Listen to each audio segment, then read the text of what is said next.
हाँ काकी another way अरे की कहीं कैसे मोगी से होलिया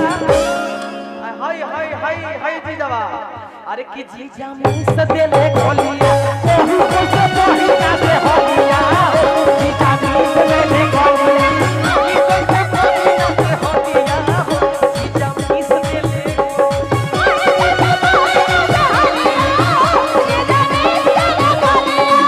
सदेले गोलिया हो पीस देले गोलिया पीस देले गोलिया हो पीस देले गोलिया पीस देले गोलिया हो पीस देले गोलिया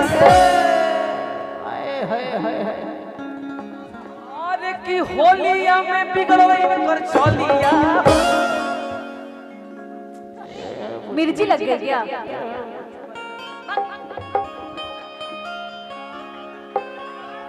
यार देखो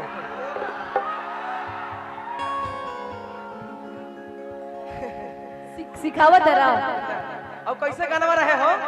कि डा डा डा डा डा डा डा डा वो रहे हाँ हाँ हाँ जियो जियो भाई हमारे जियो जियो क्या बात है अरे कि सोरा हो बड़ी सके खजाना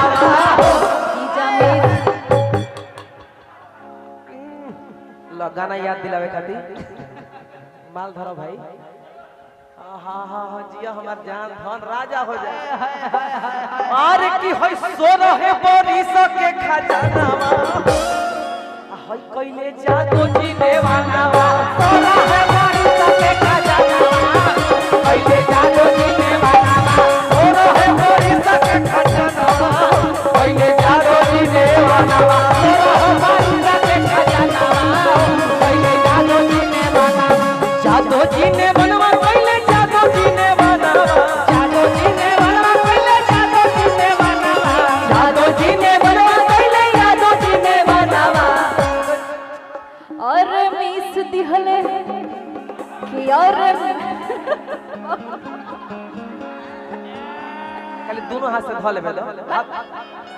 डोंट टच माय अरे होली हरे पगली एक्सक्यूज मी बैक पगली एक्सक्यूज मी और की बोला बोला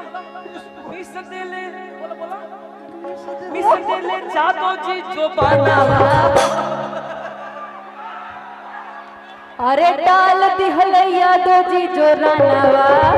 चढ़ते फागुन के महीना सोना हो रंगो के जो रानावा पहले जादू जी ने बनावा सोना हो रंगो के जो रानावा पहले जादू जी ने बनावा सोना हो रंगो के जो पहले जादू जी बनावा पहले जादू जी वाह वाह प्यास अरे जिया हो जिया देवाना अरे धाना धाना यादव जी कोइले जादव जी देवाना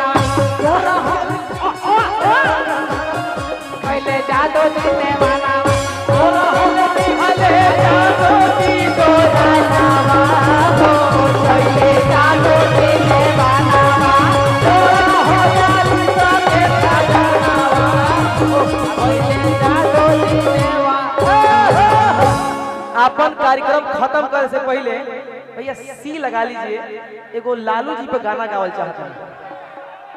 सी लगा दीजिए लालू जी पे गाना गा देंगे उसके बाद काम